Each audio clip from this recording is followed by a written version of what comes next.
Some people say I'm crazy. I've been called crazy old man. I've been called the crazy dirty old man. I've been called the wise crazy old man. I've been called the crazy old white man. People keep saying I'm crazy.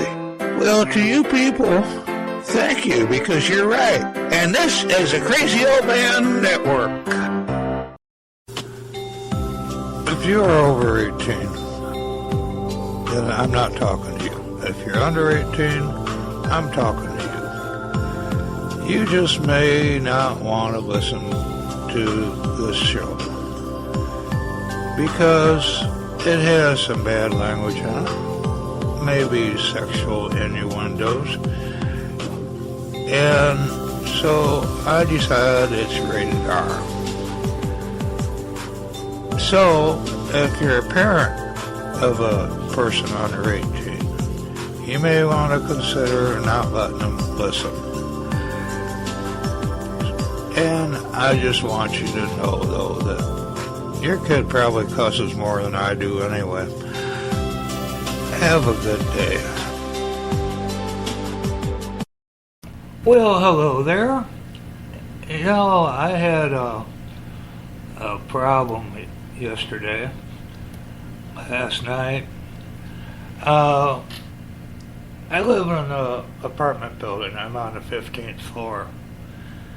And all of a sudden the fire alarm goes. And when there's a fire, we got the sprinkler system in the hallway, so the odds are the fire's not going to get to me. And there's 7 apartments on this floor, and the fire was in apartment, and I'm in 1506. When the fire goes, the elevator goes. That stops. You gotta go down, walk down the stairs. Well, I got a bad left leg and a bad back, and there's no way in hell I can go down the stairs. Plus, from what I understand, these old buildings, you're safer staying in your room. And smoke started to come in, so I opened the windows. And I went by one of the windows, and I had my nose right up to the screen. And then the water came into the room. I put some blankets where the tile gets to the carpet, so the carpet didn't get too bad. But the bathroom and kitchen and hallway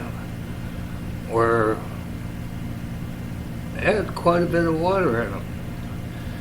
Now, a friend of mine, she lives below the apartment. Even sleep in her bed. So, anyway, I didn't get to sleep until actually close to 8 in the morning. And I woke up at 10. So I'm tired. But I'm doing something on the other computer. Hell, I'll do a show.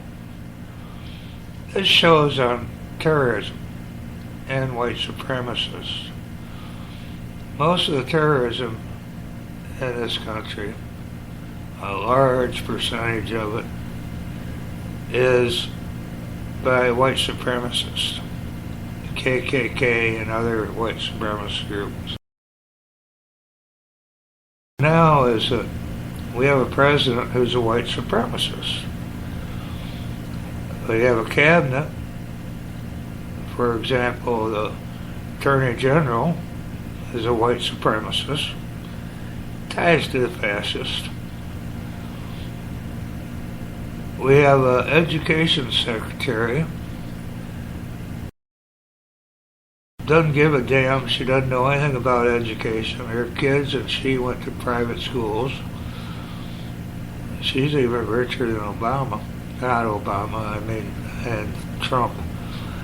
And she wants to privatize our school system, which means that the poor aren't going to get a good education.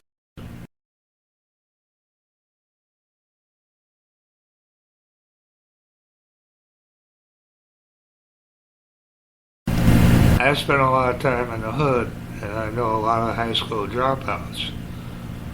The reason they're high school dropouts is because the school dropped them out. And so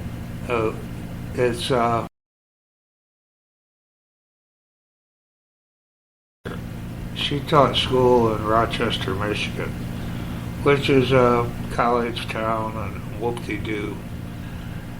And she taught in a school, though, that was in the poor section of town. That school didn't get the stuff it's supposed to get. The kids, she taught third grade, and 1/3 of the kids couldn't read. So she had to teach them how to read. By third grade, they're supposed to be able to read. Excuse me. Anyway,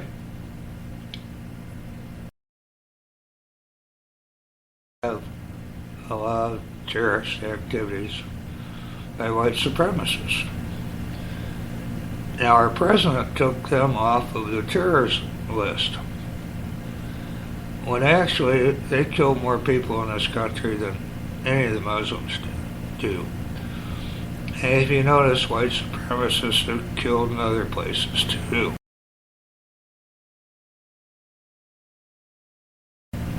We got a big problem. And the biggest terrorist is going to be our government.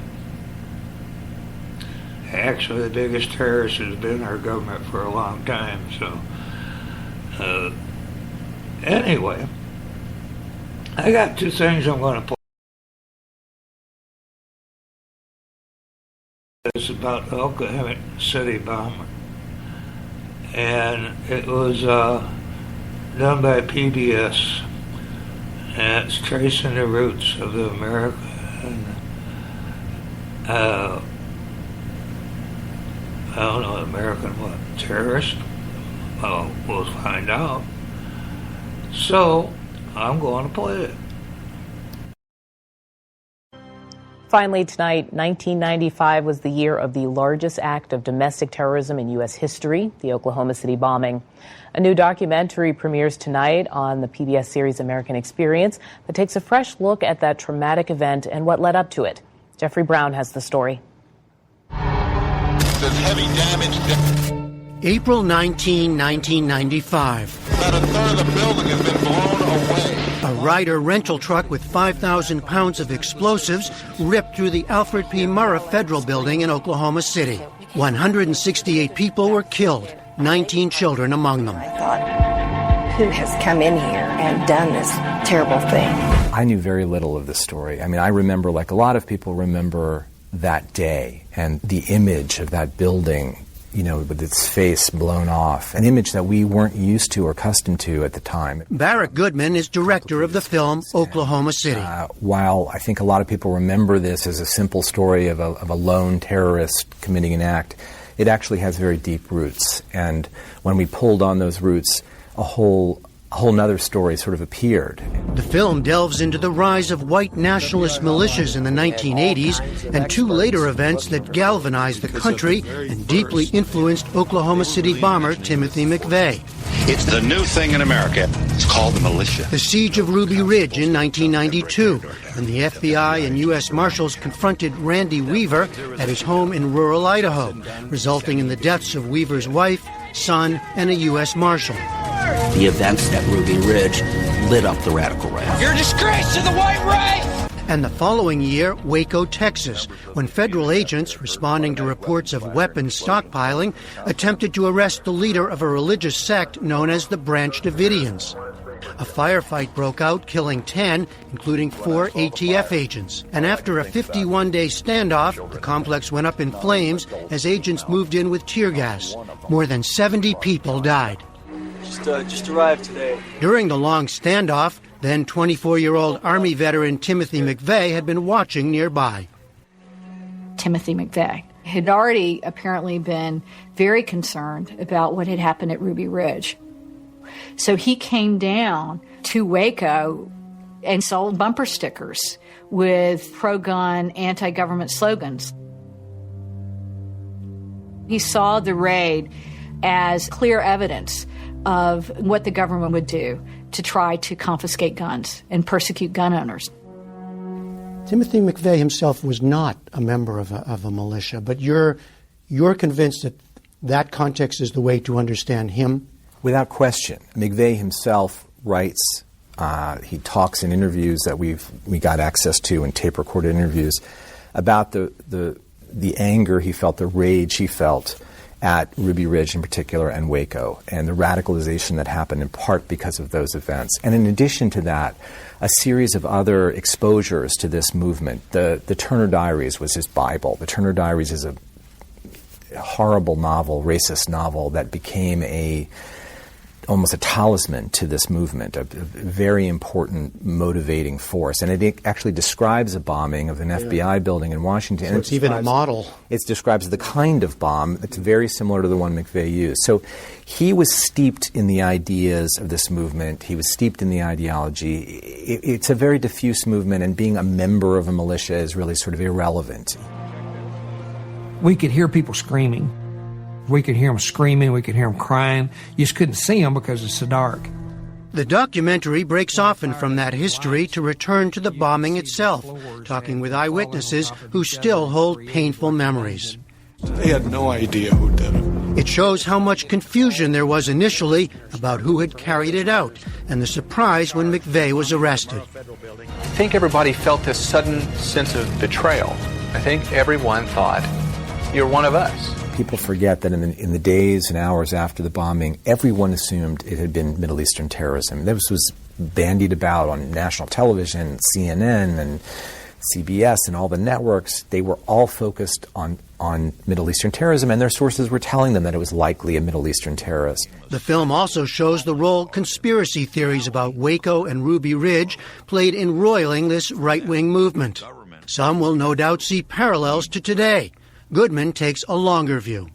I would say that this is a movement that waxes and wanes throughout American history and sort of appears in different forms, whether it's, going back to Shays' Rebellion at the beginning of the history of our country up through the Red Scare, the Klan years. There's a lot of different manifestations, but what unites all of it are two things, really. One is a deep enmity towards the federal government, a feeling that the federal government is the seat of all evil and is a tool in the hands of enemies like the Jews, like blacks, like the UN now. The other thing that really characterizes it is a sort of conspiratorial thinking, that a way of connecting dots that place this movement in a kind of context of a war. And in this war, it's an all or nothing. We either going to win as the white race or we're going to lose.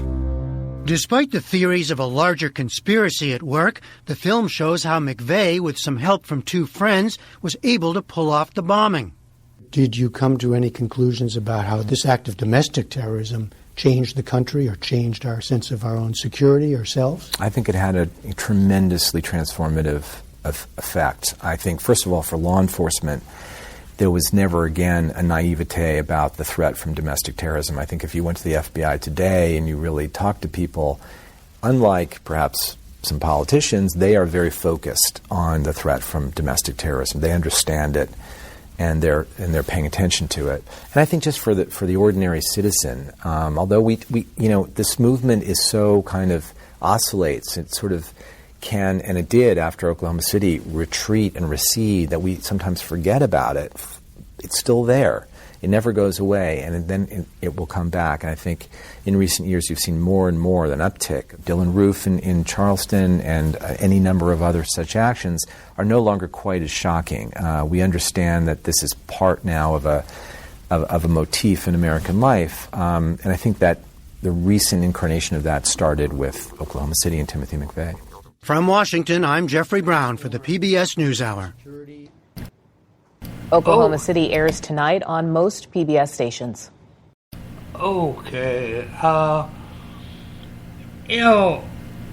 These people that vote for Trump, most of them, I think, were white supremacists. I figure Trump's going to be their savior, but he's not. Trump is going to make it so that the poor stay poor, whether black or white. And the poor are going to have to get together, whether black or white. White supremacists are going to realize that rich white folks are their problem. Is the problem. So we got to watch it. There are a lot of protests now. I got a feeling Trump's going to go after the protesters. And you're going to see a lot of problems in this country. Trump has proven to be a dumbass, a fucking idiot, doesn't know what in the hell he's talking about. He's got advisors that don't know what in the hell they're doing. Head of the EPA, is involved in getting rid of the idea of global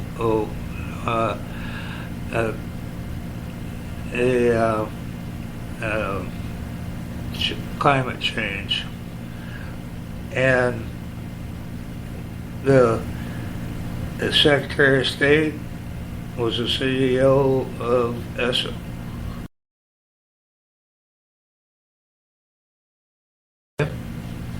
I'm going to go to another thing. This is from Democracy Now! Today.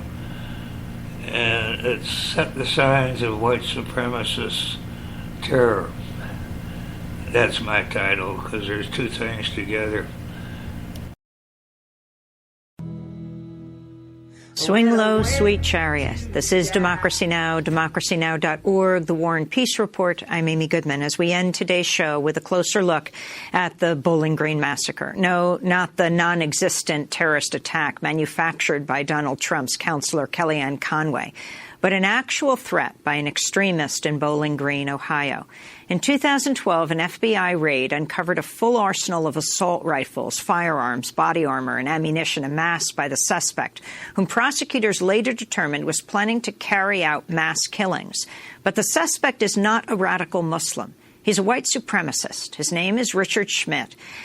His federal authorities say he was planning targeted attacks on African Americans and Jews. Investigators found a list of names and addresses of people to be assassinated, including the leaders of the NAACP chapters in Michigan and Ohio. Schmidt was sentenced to less than 6 years in prison after a federal judge said prosecutors had failed to adequately establish he was a political terrorist. He's scheduled for release next year, February of 2018. Schmidt's case isn't the only one involving terror threats by a white supremacist that received little coverage by mainstream media.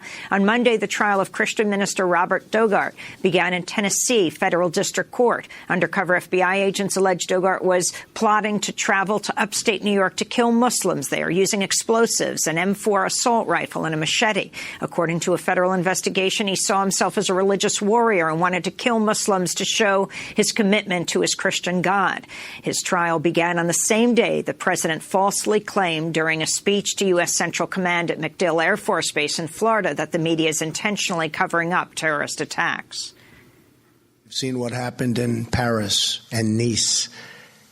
All over Europe, it's happening. It's gotten to a point where it's not even being reported.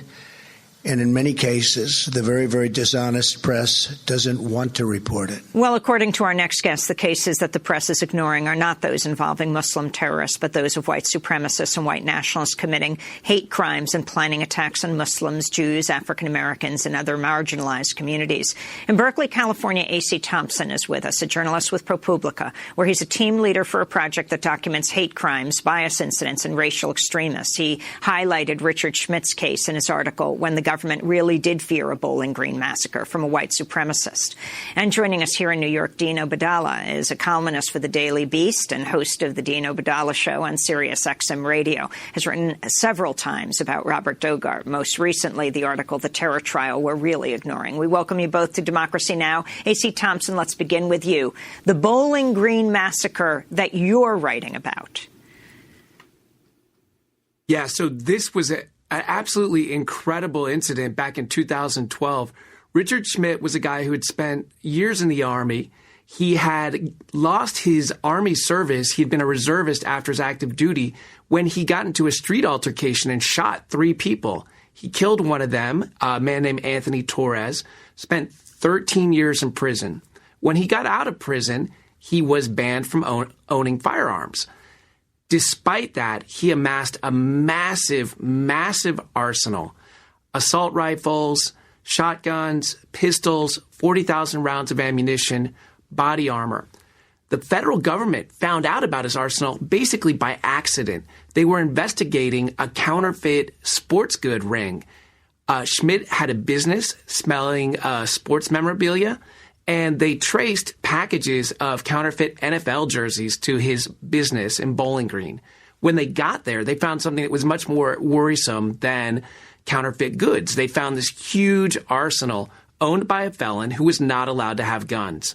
But more worrisome than that, what they found was a membership card for the National Alliance, a white supremacist group linked to more than 200 murders, and a indication that he was associated with the Vinlanders, a neo-Nazi skinhead group that's active in Ohio and around the country.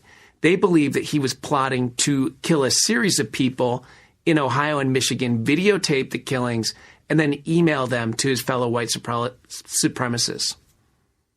So when you heard about the Bowling Green Massacre that Kellyanne Conway was talking about, which in fact didn't exist, that she repeated over and over again in different interviews, your thoughts?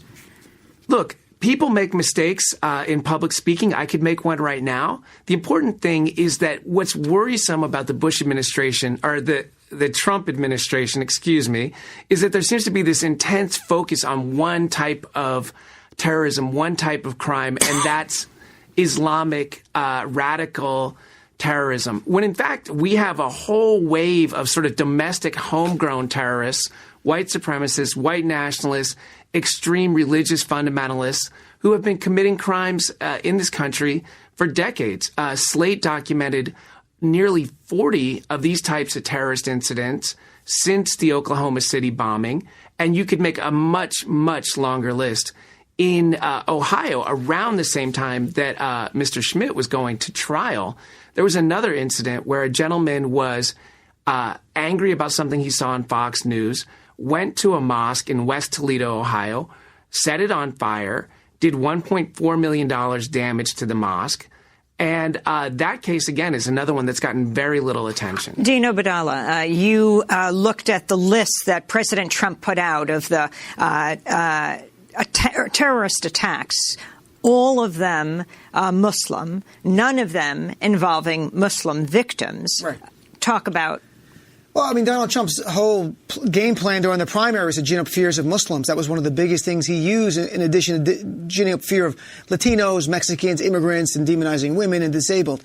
So we're not stunned that as president, he will continue that game plan of trying to divide our country by saying, look, Muslims are a danger. I've got this Muslim ban, and now I'm going to lie to you and say the only threat out there right now are Muslims. And that's not the reality. The irony, the same day he's talking about that Robert Dogart trial began in federal court in Tennessee, a man who plotted, per the FBI investigation, to come to New York State to kill Muslims in a community that's primarily African-American Muslim community, started in the 1990s up there. But that's not the only one. And that trial's going on now. That trial's right now. It's going on. We're about day 4 of the trial, day 5 of the trial. But that's not the only case. We have Glennon Scott Crawford, a man sentenced to 30 years to life in December. For what? For building a radioactive weapon of mass destruction to kill Muslims. The guy was a U.S. Navy veteran and a member of the Ku Klux Klan, another white supremacist. In September, 3 men called the Crusaders, as in Christian Crusaders, plotting to kill Muslims, Somali refugees in Kansas.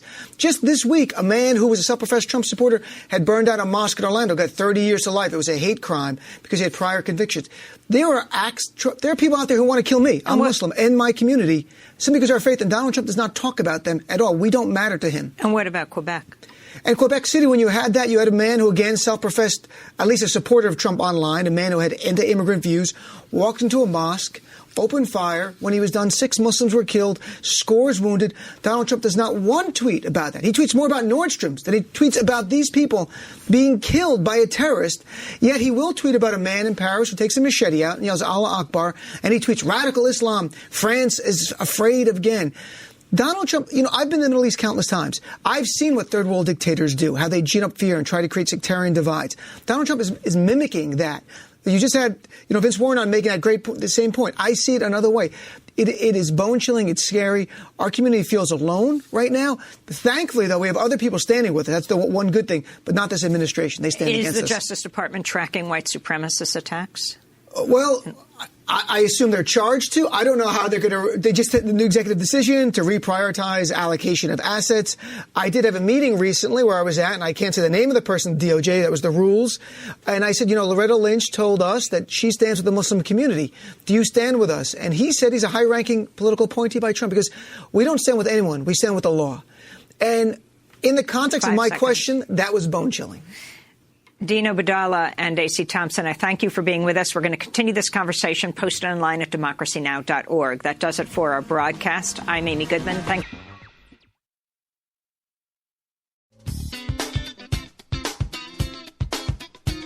This is Democracy Now!, democracynow.org, the War and Peace Report. I'm Amy Goodman with part 2 of our closer look at the Bowling Green massacre. No, not the one, non-existent one, the terrorist one manufactured by Donald Trump's counselor, Kellyanne Conway, but an actual threat by an extremist in Bowling Green, Ohio. In 2012, an FBI raid uncovered a full arsenal of assault rifles, firearms, body armor, and ammunition amassed by the suspect, whom prosecutors later determined was planning to carry out mass killings.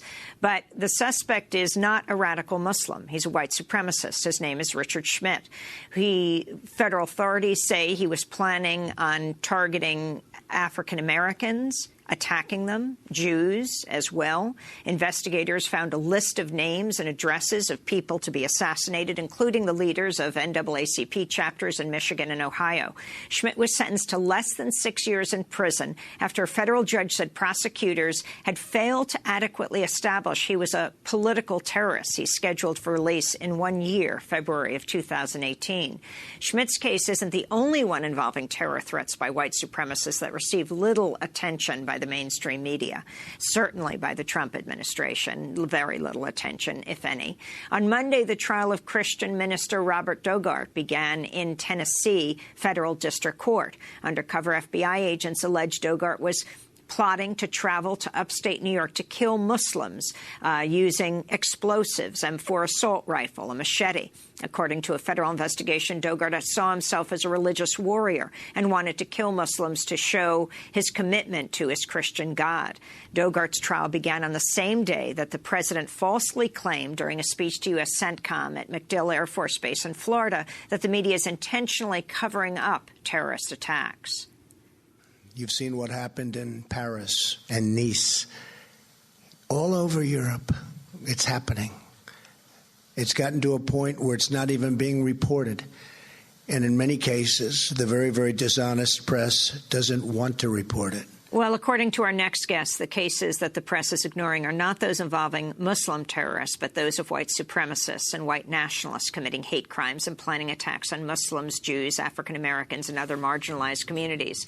In Berkeley, California, A.C. Thompson is with us. He's a journalist with ProPublica, where he's a team leader for a project that documents hate crimes, bias incidents, and racial extremists. He highlighted Richard Schmidt's case in his article, When the Government Really Did Fear a Bowling Green Massacre, from a White Supremacist. And joining us here in New York, Dino Badala, who is a columnist for the Daily Beast and is host of the Dino Badala Show on Sirius XM Radio. He's written several times about Robert Dogart, most recently in the article, The Terror Trial We're Really Ignoring. So thanks for joining us for part two of this conversation. A.C. Thompson, is there any discussion that the Trump administration is looking to rename the Department of Homeland Security? You know, what we're hearing about, and Reuters reported on this, is a move to change the Countering Violent Extremism program and to focus that purely on Islamic extremism. So that would leave out the white supremacists, the racial extremists, and the sort of Christian fundamentalists and far-right extremists. So how would they be? How would those attacks be monitored? How would they be logged? You know, I believe that they would still. I believe that they would still be investigated by DHS in certain cases, investigated by FBI in most cases. But I think what you're seeing is an overall shift in emphasis from the past regime to this current regime, where the focus is going to be solely on Islamic radicals. And I think that's a problem.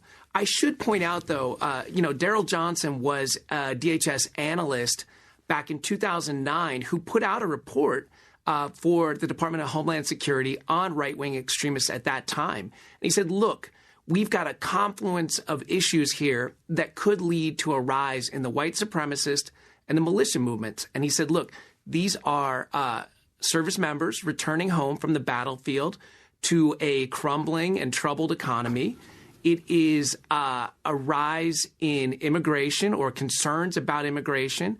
It is a bunch of gun control proposals for legislation and the election of the first African-American president.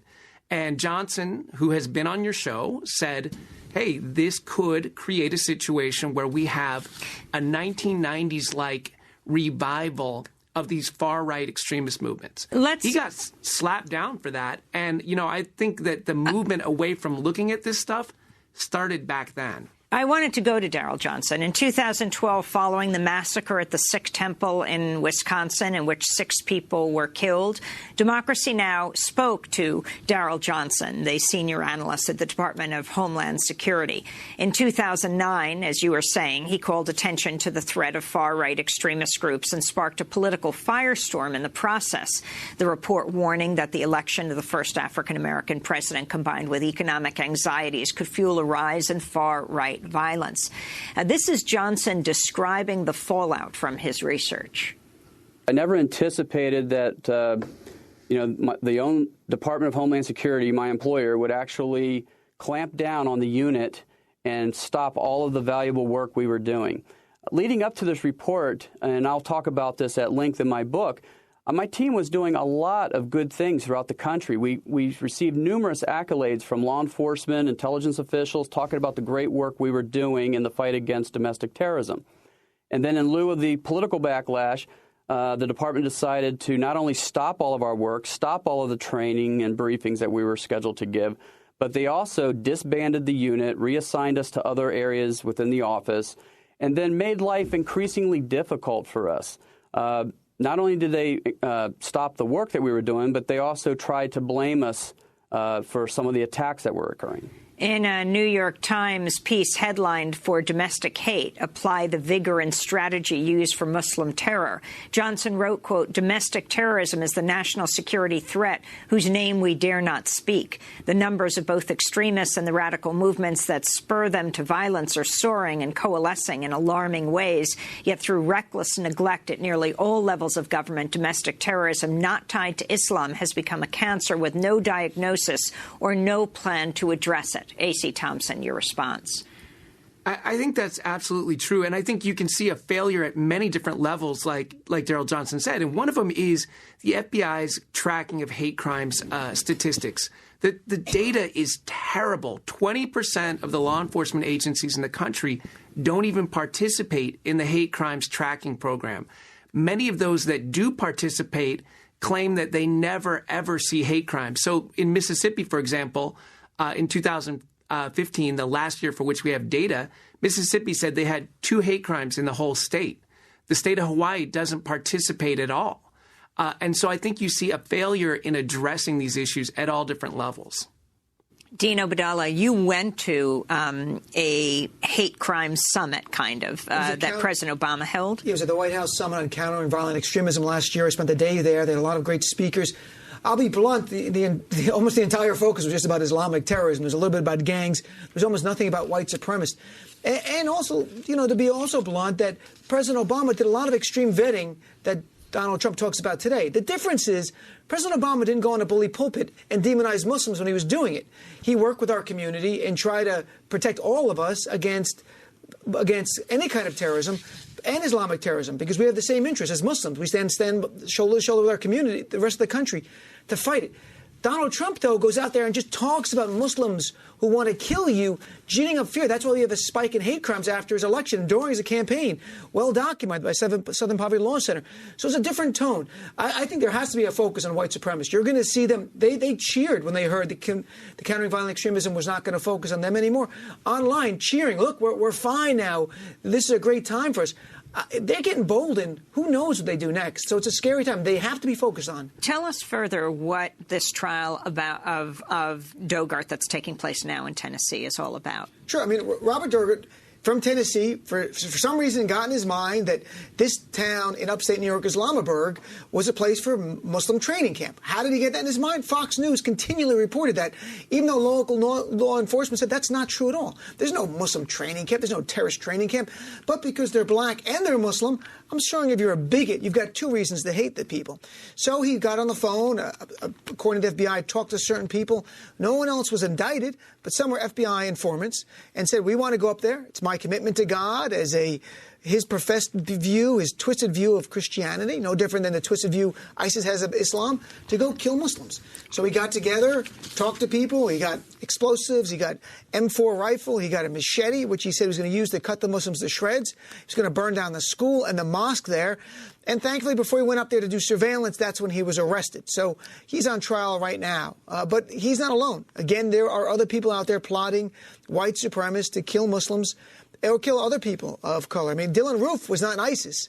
He was a white supremacist terrorist. Why the media didn't use the term terrorist to describe him is beyond me. Well, maybe it's because of this. I want to turn to comments made by FBI Director James Comey a week after the Charleston massacre, where the avowed white supremacist Dylan Roof murdered 9 black worshipers, including Pastor Clementa Pinckney, at the historic Emmanuel AME Church in June of 2015. Last month, Roof was sentenced to death for the murders. But this is James Comey speaking at a news conference a week after the attack. He said the massacre would be investigated as a hate crime, but ruled out the term terrorism. I wouldn't, because of the way we define terrorism under the law. Right? Terrorism is an act of violence done or threatened to in order to try to influence a public body or the citizenry. So it's more of a political act. And again, based on what I know so far, I don't see it as a political act. So that is the FBI director then and now, but he was speaking right after the Dylan Roof massacre. A.C. Thompson, your response. FBI has a code. It's 266, domestic security/terrorism.